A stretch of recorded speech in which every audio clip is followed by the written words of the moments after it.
Okay. What did he say?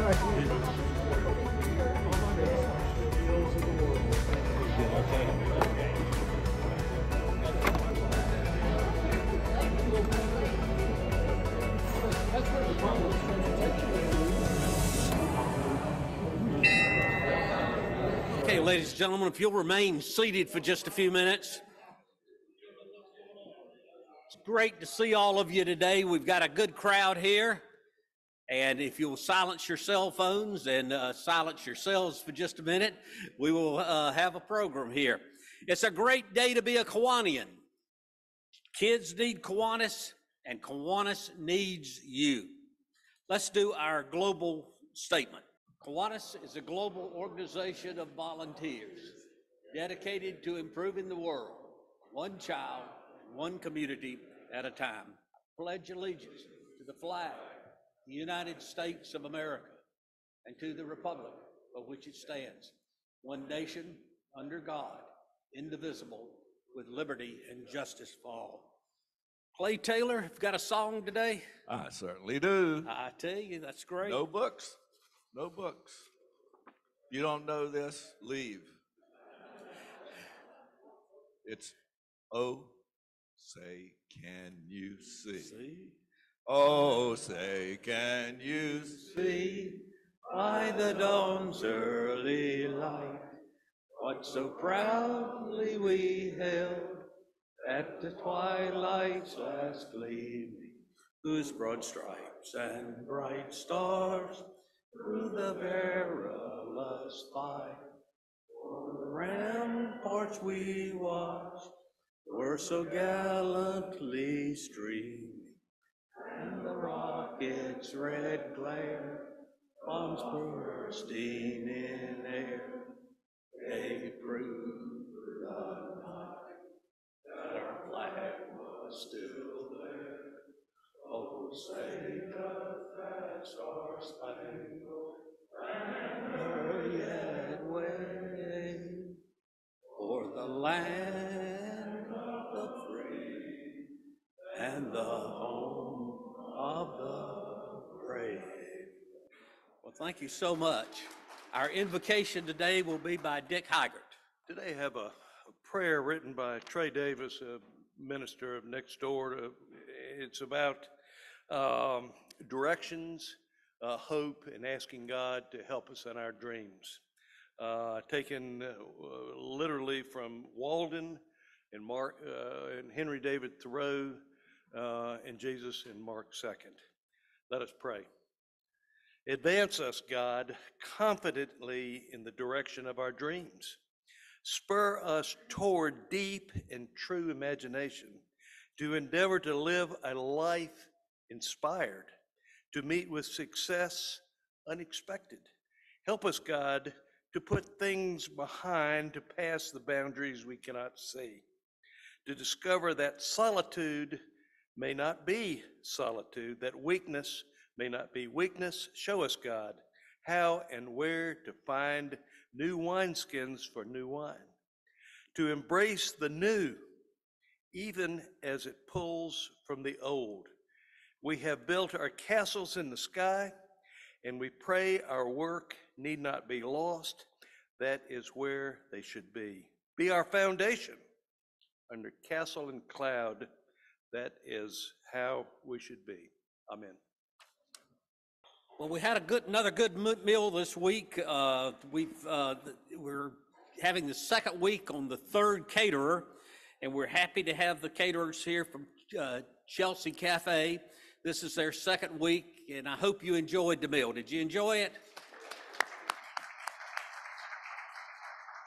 We've now had Catering Works. We had Joni Collier, personal chef. We've had this group, and next week we'll have Rocky Top Catering. Membership welfare. We have announced the death of Kathleen Pius, and her funeral will be on March the 5th at 10 o'clock in the morning on Leesville Road at St. Francis of Assisi Catholic Church. So please remember that, and we hope as many will go as possible. Scott, we have you here today, and we appreciate you coming, and our thoughts and prayers are with you. Now for announcements. We've got an upcoming golf tournament on May the 2nd. Make sure you mark your calendars for that. It's at the Noose Golf Club. Also, remember the Change the Future Fund needs your pocket change put in that each week. We also have on the table cards for you to fill out about the caterer today. We've had some good comments about the caterer each week. We've shared that with the next caterer that's coming. We're keeping it as we decide who the caterer will be. So please fill out your catering cards today. Let me say, is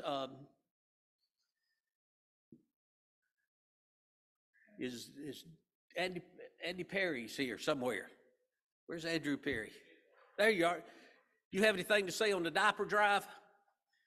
Just a thank you to those who have donated. So far, March is our diaper train drive month.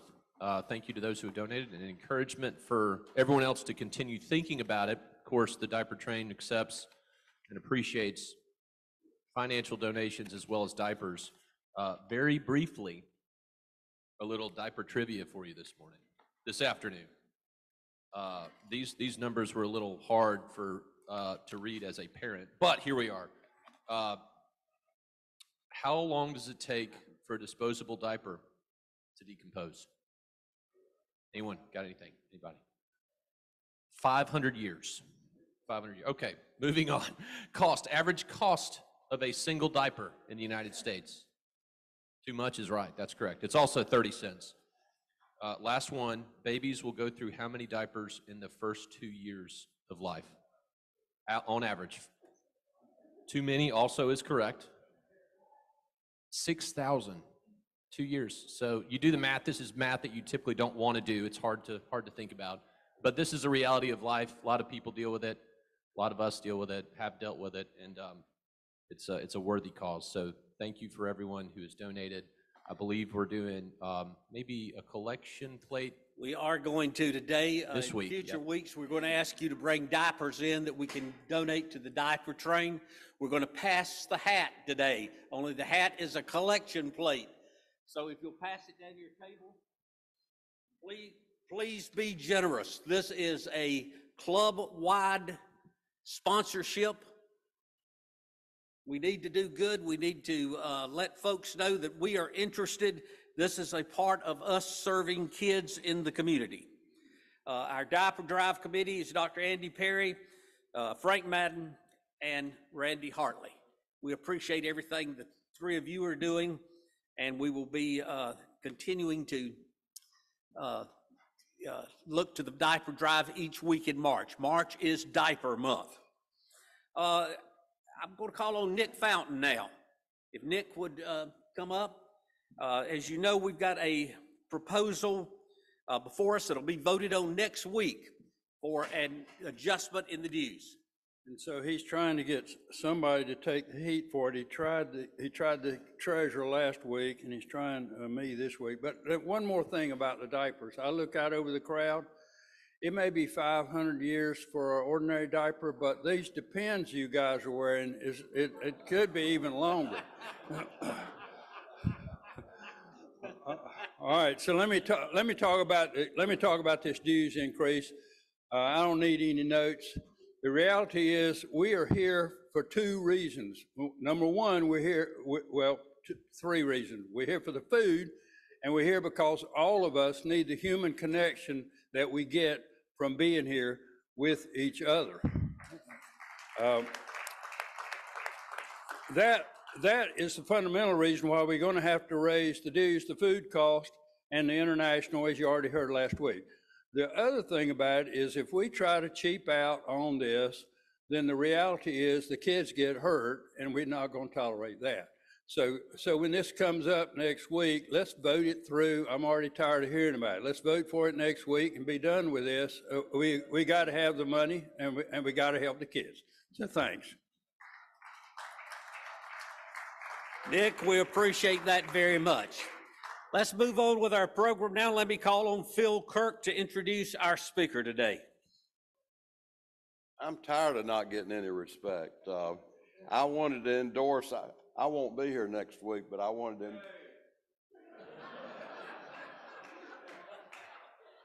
to endorse what Nick said, since I won't be here next week. I wanted to make sure it's a bipartisan endorsement of the dues increase. You know, there are a lot of exciting changes planned for inside and outside the PNC Arena. So we thought it would be a good idea to hear from the person who's right in the middle while he's actually leading all the changes. That person is Philip Isley. He has at least 3 full-time jobs. He's an attorney, he's a highly rated lobbyist, in addition to serving as the chairman of the Centennial Authority. By the way, for those of you who don't keep up with sports, the PNC Arena is the home for the NC State Wolfpack and also for the Hurricanes, and also hundreds of concerts. I don't want to take any more of his time, but our speaker grew up in Martinsville, Virginia. He graduated from Washington and Lee with a degree in European history and a concentration in English history. He graduated from the University of Mississippi Law School. He served on the Raleigh City Council for 8 years. After joining the law firm of Blanchard, and everybody remembers Charlie Blanchard, and former member of our club, Miller, Lewis, and Isley, he has done significant work representing clients before the City Council, Wake County, and the General Assembly.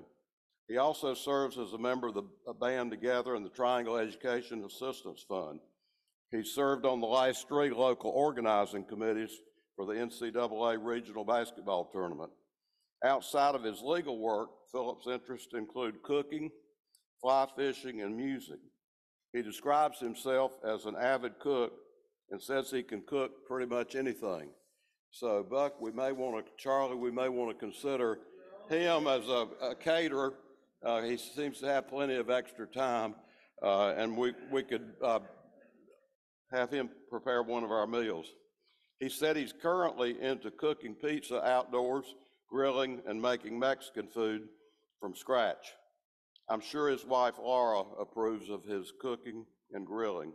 The Isleys have 1 daughter and reside in Raleigh. Let's give a Kiwanis welcome to Philip Isley.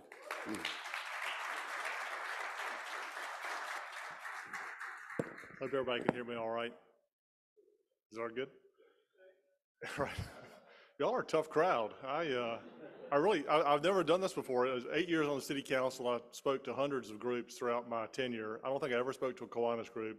I think I spoke to Rotarians from time to time, but y'all are right tough. So I'm a little nervous when I come to speak before a crowd with respect to what's happening at the PNC Arena, because a lot of state fans are anxious and might be mad at me. How many people here are state fans? So okay, great. Well, let me assure you, I am here to calm some nerves and some fears. I really do mean that. And as our community continues to grow, one of the things that we did when I was on the city council is we grew a ton. When I was elected in 2001, our city was 295,000 people. I left 8 years later in 2009, and we were 405,000. So we grew considerably in just that 8-year period of time. We're going to continue to grow, and as we have lived here, y'all have lived here, I've lived here since 1992. You know, this part of West Raleigh there's really nothing out there. And I think it's important to go through the history of this site so people have a better appreciation of what we're trying to accomplish and what the community in the state of North Carolina decided that might be possible back in the 90s when the idea for the PNC Arena first came about. Y'all may recall, you know, when Jimmy V was still here, was still the athletic director, one of the things that he wanted to do was have effectively the Meadowlands of the South with Carter Finley Stadium and a basketball arena. And the urban myth that I have heard that Steve Stroud was flying back from the NCAA tournament in 1983 and decided they needed to have a basketball arena beside Carter Finley Stadium. Well, it took some time, and it took some legislative efforts from people like Wendell Murphy, others, George Daniel from Yanceyville back in the 80s and the 90s, where this finally came to fruition, where the state of North Carolina effectively allowed this project, this 88 acres that the PNC Arena sits on, it was currently designated for NC State University property. So NC State University effectively allowed their property to be given to this authority, this Centennial Authority, which was created by law in 1995. From 1995 to 1999, the planning for the arena was beginning to occur. Initially, y'all may recall that it was just a basketball arena. And about 2 years into the project, they said, hey, we have a shot at getting the Hartford Whalers to come to Raleigh. Let's give that a go. Tom Fetzer, the mayor at the time, Paul Coble, Kieran Shanahan, Mark Scruggs, they were very instrumental in that idea. And lo and behold, we landed a National Hockey League team. And I don't know about y'all, I was living here then. I moved here in 1992. For the life of me, did not think that was a good idea. I like, who in the world in the South likes hockey? You know, now we have more Yankees moving in here. We got like a huge, hockey crowd. But I really, to my chagrin today, I'm angry with myself that I didn't have an open mind at that time, but I didn't. So you fast forward to those 2 years, the Hurricanes were playing in Greensboro, and we had to completely revamp the building. So the massive cost overrun, legislature came in and also lent another hand to get the building finished, but they started playing hockey and basketball in that facility in 1999. The documents that set up our authority, as well as the rights that the parties have, are pretty complicated. But like most complicated documents, you can take the essence of the documents and really boil down to some simple ideas. This is state-owned property. The state gave this land for $1 a year to our authority. So our authority, which is a 21-member board, is comprised of 5 appointees from the North Carolina House, 5 appointees from the North Carolina Senate, 4 appointees from Raleigh, North Carolina, or the city of Raleigh, 4 appointees from Wake County, 2 from the Wake Mayors Association, and the Chancellor of NC State University is an ex officio, I'm sorry, not ex officio. He or she will always be a member of the authority. So we have a 21-person board, which is a ton of people.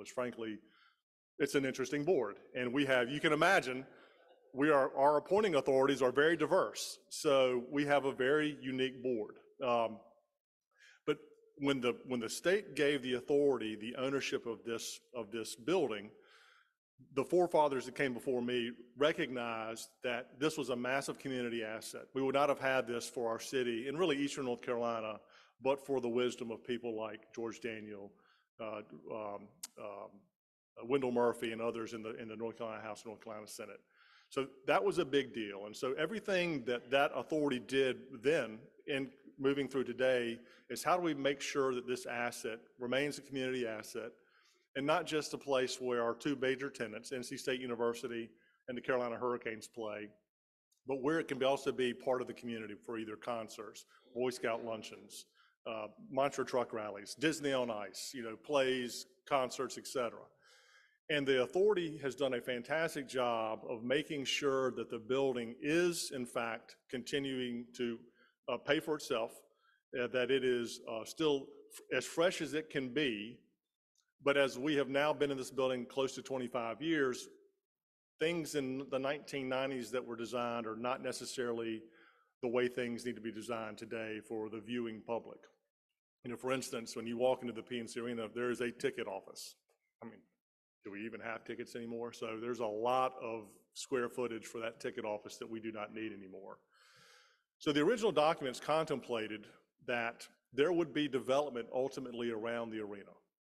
The owner of the Carolina Hurricanes at the time, Peter Karmanos, had the contractual right to develop the 80 acres that were surrounding the actual PNC Arena. And the only caveat to that was, or 2 caveats. The Centennial Authority had to agree that he could develop. But the other caveat is, if he took away parking from NC State University, he had to find new parking. So there was a trade-off. If parking goes away, there has to be replacement parking. That's really the only 2 things for that area that were consistently in the documents, but Peter Karmanos never wanted to develop. He really didn't have the financial wherewithal. When I was on the city council, we would constantly hear ideas about people who wanted to develop around the arena, but then again, Mr. Karmanos just didn't want to do that. So we've never had anything around the arena. And as a result, we've had 80 acres of asphalt around the PNC Arena, which is in a pretty prime location right now. And so I was elected as chairman in 2020, December of 21, I believe, and I was lied to. I was on, Senator Berger appointed me in 2011 to be on the Centennial Authority. And I was a good member. I showed up to my meetings. I voted. I was never a chairman of a committee. But I love the city of Raleigh. It's done everything for me in my life that I've ever accomplished is because I live here. So this is an asset that I wanted to make sure that I was able to continue to move forward in the right direction. And so when I was approached by the chancellor of the university, as well as Randy Ramsey, who's chairman of the board of governors, about maybe becoming the next chairman, I said, well, maybe, what do I need to do? And they said, well, Philip, you've been in all the meetings. It's 6 meetings a year, no big deal. There's, we got a great executive director in Jeff Merritt. It's easy. You've got this. You can do this in your sleep. I say, yeah, okay, fine. So we had our vote. I was elected. And I am not exaggerating when I say this. This was a Thursday. I think it was like December 2nd. It was a Thursday afternoon, first Thursday of December.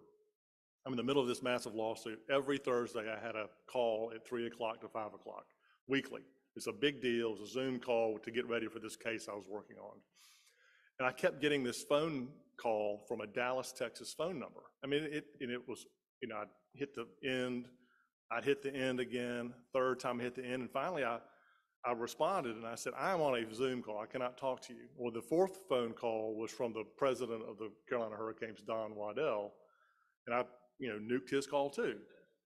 And he finally texted me with this other Dallas number on text message. He goes, the owner of the Hurricanes needs to talk to you. I'm like, I told him I'm on a damn call. I'll have to talk to him tomorrow. So that's how my relationship with the owner of the Hurricanes started out. And, I did. I went to my office the next day. I called him, and I'd met Tom before. The owner of the Hurricanes' name is Tom Dundon.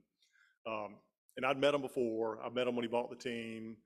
Have said hi to him a couple times when he would be in the building, but I really didn't have a relationship with him. I didn't know him. So I go to the office the next morning. So that's a Friday morning. And I found my notes to sort of remind myself on how things happened. But we spoke for an hour and 12 minutes on a Friday morning. So from 8 o'clock my time to 9:12, we spoke. And there's a notation at the bottom of my notes that said, I only talked for 10 minutes. And the whole time he was talking to me, it was about a lot of interesting things to me. How to make the hockey team better, how to make the fan experience inside the building better, and he was very interested in developing around the building. And I did not have an appreciation of what that meant at that time. And I said, well, okay. So I needed to do some due diligence myself on what his rights were, what our rights as the authority was, as well as NC State. I mean, NC State's a tenant. They have certain rights themselves. And so I spent about a weekend reviewing all the documents, all the contracts, and I recognized that indeed Mr. Dundon has the right to try to develop around the building. And the minute I realized that, I was like, golly, there's a lot of tailgating that goes on around this building. I wonder how my friends are going to feel about all this. And I found out very quickly they were not very happy with this idea of developing around the building. And so I was tasked beginning in 22 to try to figure out a way to do several things. We wanted to ensure that our building continues to be a 21st century building. And every few years, the funding mechanism for our arena is called the interlocal agreement. It is a combined tax, 2 different taxes. One for prepared food and beverages. You go to a restaurant, there's a food and beverage tax. And if you spend the night at a hotel in Wake County, there's an occupancy tax for that as well. That was what initially allowed the authority to build the arena back in the 90s. So this 1995 era taxation scheme happened to allow the PNC Arena to be built, as well as other big civic projects, which included the convention center. So I knew in 2022 that the city and the county would be reopening the model to see what additional funding would occur for things for the convention center expansion, for us, for the town of Cary, for whatever. It's a big pot of money that there are a lot of hungry mouths at the trough. So I started in 22 and figuring out that In addition to trying to figure out this development issue between the owner of the Hurricanes and NC State, also had to talk to the city of Raleigh and Wake County about trying to get more money for us so we can enhance the building. And I'm telling you, it's been tough. I truly, if you think about all the parties that have to be involved in a negotiation like this, you know, not just NC State, which is the largest public university in our state. They're probably the most favored education institution within the General Assembly's mindset, just because how state runs itself, and they actually fire professors, and they do things that the current General Assembly, I don't think I'm exaggerating, Cynthia or Johnny Mack, that they have a very good relationship with the leadership of the North Carolina General Assembly, and so they're very powerful. And you look at, you know, at this time also, we knew that the Carolina Hurricanes could exercise an option to leave Raleigh at the end of 2029, but they had rights to leave even earlier. In fact, their rights to leave were going to spring into effect on September the 1st, 2024. So, you know, 6 months from now. And so I knew this in 22, like, I have a lot of things that have to happen. I can't let the Hurricanes leave. They're a massive economic engine for our community. I can't make NC State really upset with me by, you know, taking away all of these items that they've become used to, and as their sports become better and their tailgating atmosphere is very critical to them. But I also can't let the city of Raleigh down, or the Wake County down, because, well, we just got an economic impact statement back last month. You know, in the last 5 years, that arena by itself, not including anything at Carter Finley Stadium, has had about $3.2 billion worth of direct economic impact to this area. So this really is a community asset. And so beginning in 22 and going into 23, we really were trying to accomplish a pretty tangled web of assent from 17 to 20 different parties, which included the Department of Administration, you know, the executive branch, so the Department of Commerce, the governor's office. Then you've got the city and the county. Then you've got the legislature, the Senate and the House. Not to mention the Wake County and Raleigh, which also were going to be our funding partners. So we went down this long and very difficult at times, you know, rabbit hole, trying to figure out how we can make everybody happy. And we were able in August of 23 to sign a term sheet for two separate but distinct matters that really relate to this arena, as well as the land around the arena. And so I thought I would just take a minute to tell y'all what we have been able to accomplish so far. So we had two different things we were trying to accomplish. We wanted to keep the Hurricanes here for a long time, and also use them staying to get money to enhance the arena. We had some architects that we had been talking with since 2014 about how much money it would take to enhance the arena, to make it a 21st century facility. Our number was huge. I mean, it was massive. And I knew, because I know the city and the county very well, they were never going to give us what the number was. And so we began this negotiation with the city and the county, and ultimately we got to $300 million from the interlocal fund. So they have committed $300 million to our authority to go into redoing the inside and potentially the exterior of the arena. You know, that's a lot of money. Although in today's world, with the capital markets and construction cost, as John Nunnally knows, that's probably, you know, 25 to 30% less than what we actually might need given what construction costs today. But that was a substantial thing that we obtained from the city and the county to allow us to enhance the building. And what that did is, when the owner of the Hurricanes saw that we were going to redo the building, he said, okay, I'm going to stay for another 20 years. And we're like, hooray, that's great. We want you to stay for another 20 years. This is great. And he goes, but I want to be able to develop around the building. So the second term sheet we signed was related to the development around the building.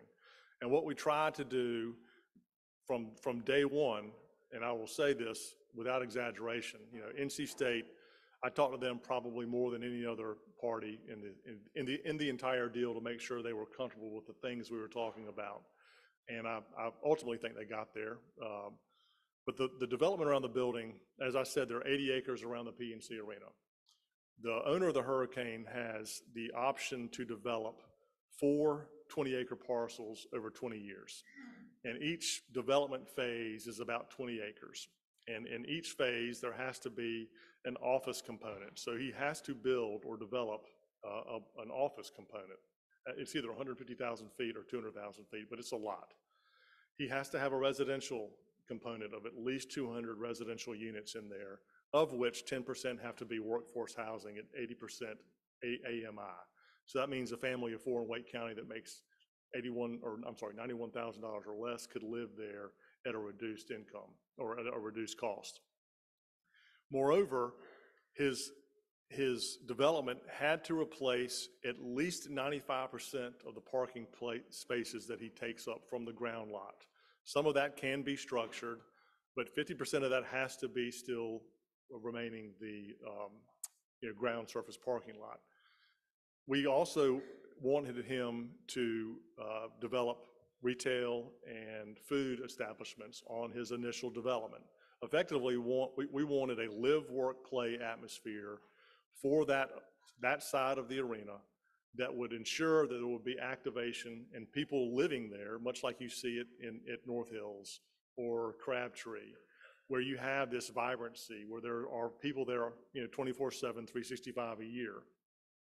If he does, and he hits all of the things that he has to hit for the first phase, he has 5 years to do this. He also has a minimum investment of $200 million for this first phase. He gets to a second phase, which is, again, similar. 20 acres, an office and retail, food component, a residential component, a parking component. Ultimately, he gets up to these 4 20-acre parcels to develop. But in year 15 of our relationship with the owner, we're all going to take a time out and we're going to look at the building. And I say we, the authority, it probably won't be me, but whoever comes after me, we're going to take a look at the building, and in conjunction with talks with NC State, we're going to try to understand, is the building still worth saving? Is 15 years from today, God knows what technology is going to be like, or is it time to start all over? The way we have structured this deal is the last 20 acres, a decision will be made with what to do with the building before that last 20 acres can be developed. So, in the great, perfect world scenario, NC State's basketball team, the Carolina Hurricanes hockey team are doing so well that we really do need a new arena. And that new arena would then you could be built in conjunction with the existence of the other arena, where you would build that arena at the same time you're still playing in the PNC. And then ultimately, you would move the teams into the new arena, and then you would deal with the old arena. And again, that would be filled up with commercial activity. But I do think that in 20 years, this arena site will be hard to recognize. We've tried so hard to try to envision what this area of West Raleigh looks like. This was actually my district when I was on the city council. So this was something that I paid attention to a lot as a city councilor. But if you look at what's happening today on Blue Ridge Road, in the HHS building, the UNC Rex campus, the hospital, the cancer clinic, the heart and vascular, the Museum of Art, you start looking at what Steve Troxler did with his building. And I want to shout out to Steve Troxler too. I credit Commissioner Troxler, who's the Secretary of Agriculture, or Commissioner of Agriculture. He decided to sell his land that the state of North Carolina owned, his Department of Ag land, to Bandwidth. And if any of y'all have been on Edwards Mill and seen the Bandwidth building and the campus, it's truly remarkable.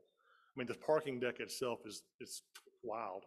But when you get on campus and you see what these people are doing and working there, all that land is state owned, and it's probably the most valuable land in North Carolina, I think, and certainly in the eastern part of North Carolina, with respect to its proximity to the RTP, to the airport, and just the road network. You look at how easy it is. If any of y'all go to a state game or a Hurricanes game, getting home is not hard. You can't say the same thing going, with all due respect to Judge Barnett, to a Duke game, it's hard to get home. You go to the Dean Dome, it's hard to get home. But for us here, you've got 7 different ways to leave that building and get home within 10, 20 minutes. And it's great. And so our hope is that some of the planning that we've been doing for the last 3 years, including moving forward, as things begin to progress, Our goal as an authority is to not make it any worse than it currently is today. We want the transportation access to be better on our site. We're currently in talks with the Department of Transportation right now on how you might be able to make access, ingress and egress to that site, as well as Carter Finley Stadium better, as Blue Ridge continues to expand, as Wade Avenue continues to possibly widen in the next 5 years. All of these thoughts are well within our purview, including a mass transit option with a potential bus station on our side of the property that gets more sort of people used to more of a mass transit stop. But it's been it's a very stressful job that I have because I get paid nothing and all these balls are in the air. And I was, the News Observer said I was the most influential sports person in the Triangle in 2023. And that was a nice accolade. I didn't even know it until it came out. Well, there are days still where I feel like they're going to take that away from me because something bad's going to happen. And someone's going to get upset and like they're going to take their marbles and go home, whether that's at the city, the county, the state. And we're still in the process of getting documents signed, which all the lawyers know in the room that, term sheets are great, but they're an agreement to agree and they don't mean anything. So we are continuing to move forward with everything we're supposed to do. But government being government, things can happen and priorities can change at the city or county level or the state level. And so we are still working very hard to try to make this spot incredible. And I won't say the exact language that I've used in past to my friends, but when I was elected to be the chairman, I was either going to really mess it up or it was going to be the coolest thing I've ever worked on in my entire professional career. And so far, it has been the coolest thing I have ever worked on in my entire professional career. And I'm very proud of what our board has decided to do and is trying to accomplish for our city, our county, our state. It's been an honor to be the chairman of this incredible authority, and I'm the second youngest person at age 56 on the authority. And that also has a really unique aspect to it as well. But we have members we have 5 of our 21 members that are original to being on the authority from its creation in 1995. And so we have this great institutional knowledge from years past, but as we go forward and we continue to sort of grow this area, we're going to have incredible institutional knowledge moving forward. But I'm happy to answer questions. Is there a Q&A component to this? Yes, sir. And how much time do I have left? 10 minutes left? Okay.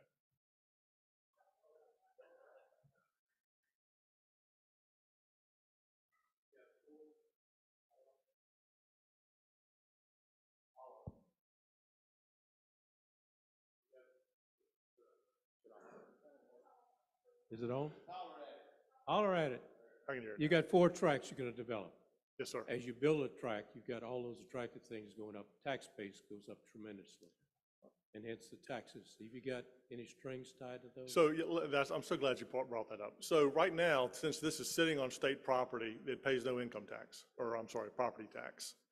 This owner, to his credit, has agreed to make payments in lieu of taxes, a pilot payment.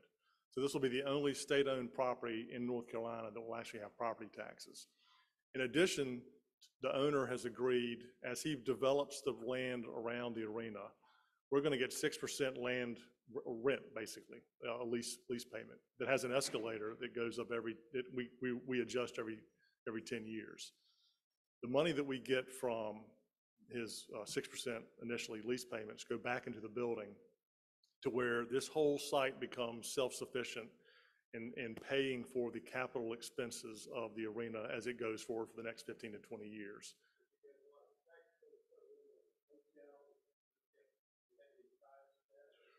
No, sir. We don't have a direct channel back to our bank account, but we certainly would argue as we move forward, as the coffers get flush, that we're directly responsible for a percentage. Right now, it's anybody that's in government, Johnny Mack and Cynthia know this, the budgets are tough right now. And so asking for more money when we just got 300 is probably not what I want to do. But I also know that the fund is growing at such a clip at the moment that I feel confident once we can show what we've been able to accomplish, that certainly folks will be willing to share with us. I noticed this morning, I think it was announced that you chose Gensler Yes. for the renovations. The Building and Construction Committee recommended them yesterday. We will vote on that next Oh, so Thursday. you're going to vote on it. Yes, Okay, sir. so there, I think there was a quote that said they had a wow factor. That's why they were chosen. Can you speak to any of the possible or potential renovations that are going to occur? Sure. So one of the things, and we had 3 groups present to us yesterday. I only saw the last 2, but what Gensler and LS3P presented were ideas related to expansion of the arena without interrupting the everyday flow of the games that currently are scheduled and concerts. And so what their idea was, if you can, and I have this sitting in my car, I should have brought this, but if you can imagine the arena, this is looking toward the scoreboard at Carter Finley, but doing wings on each side where if you go there now, you'll see Lexus has a couple of cars on each side, the east and west entrance. Basically, it's sort of gross. There's dead trees. It's not people don't really hang out there, but there's enough engineering already on the ground where you could build a 3-story renovation on each wing. We got a number proposed yesterday at about at the worst case scenario, $1,000 a foot. Each wing's about 15,000 feet. We could do 3 levels, expand out. That can be built along the same time when the building is still active. But you can increase your premium exposure, your premium seating issues, new food and beverage opportunities, and that's just one idea. But our $300 million, we'll be using bond funding capacity to get that, and we're getting our funds in 3 different tranches. So we're really hopeful that the bond market's going to be favorable to us, and our 300 may turn into 310, 315, 320. But today, that's still yet to be determined. So we have to be conservative in what we want to do. But the other thing that Gensler and LS3P presented to us were ways to make our sort of common area space, the plaza between the south end entrance and the back of Carter Finley scoreboard. It's a big red brick plaza. How to make that more interactive with almost like a steel pergola going over it. It was a very cool idea. So we'll see. Yes, sir. He asked the exact same question. What are your plans? Where is the parking going to be if you're going to develop all that? There will be structured parking. Structure. There will be some. There will be some. some. Any structured parking that is used to. Yes, sir. So that's a term of art, structured parking, but some parking decks. There's also, the owner has also agreed to do a 5-acre tailgate zone that will be surfaced. And I've seen an iteration of it, and it's just really cool. I'm not under a non-disclosure agreement, but just in deference to them since it's their project, but it's cool. But there will be some structured parking, but if it's replacement of ground parking lots, it can't be higher than 2 stories. So it won't be a massive 8-story deck that's where everybody has to park now. If it's for replacing surface lots, it can't be higher than two stories. The other thing is that, when we started this effort, the land around Carter Finley and in the PNC Arena that's just owned by the state of North Carolina or NC State is 14,000 parking spaces. That doesn't include Cardinal Gibbons, where folks park now too. And so we feel confident that there's ample parking there still. And all this, again, it's only going to be around the arena, and there's going to be enough time for folks to sort of plan and move ahead.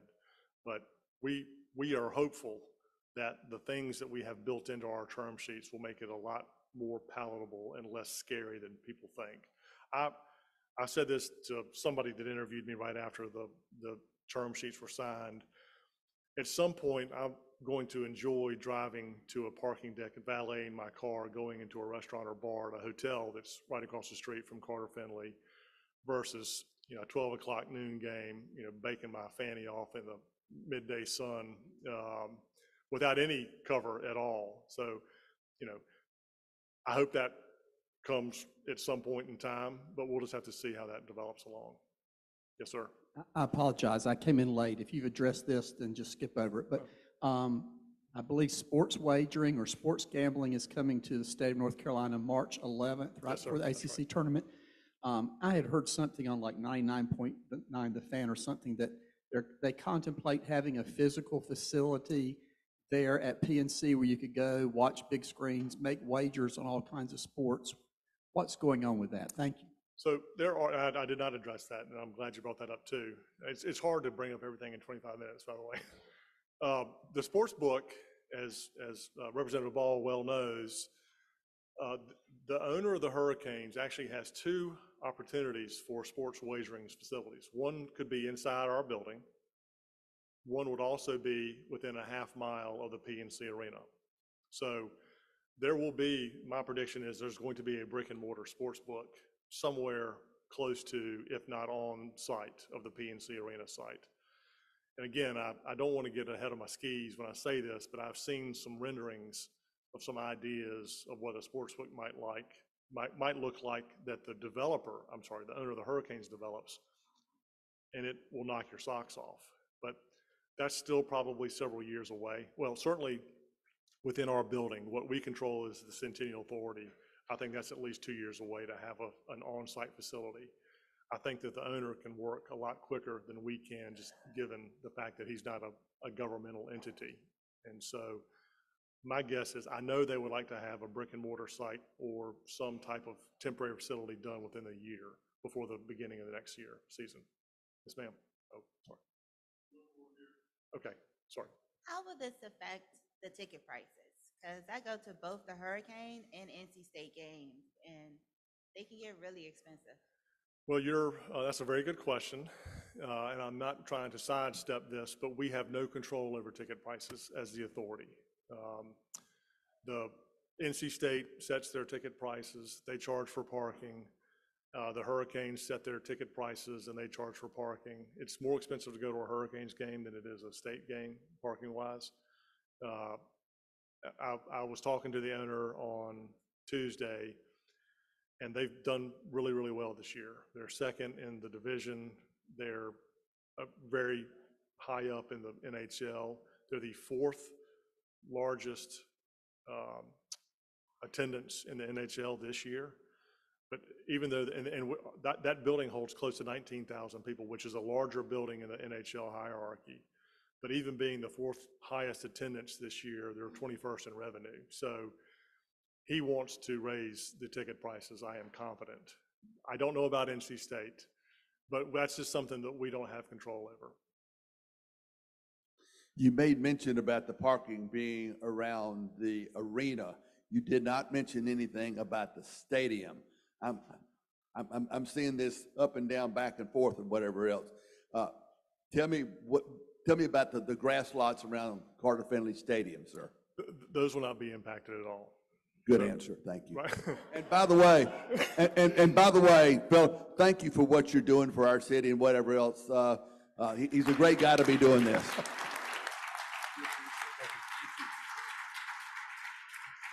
Philip, we appreciate that. That was a excellent presentation, one of the best we've had this year. And I've got to tell you, because I'm the type of guy that would notice something like that, of our male speakers in the last 3 years, you've got the best hair of anybody. And my dad and uncle had hair like that, and look at what I got. Golly gee. Okay. You needed to talk to Paul Stroder. Is Paul Stroder here? Okay, yeah, Paul, if you'll see him after the meeting, it's nothing bad. They just want to take your picture, okay? Next week, we've got Shanita Harrell, who is talking on No Woman, No Girl. Next week is Women's Month, so that should be a good presentation. Thank you all for being with us, and if there's nothing else, we stand adjourned.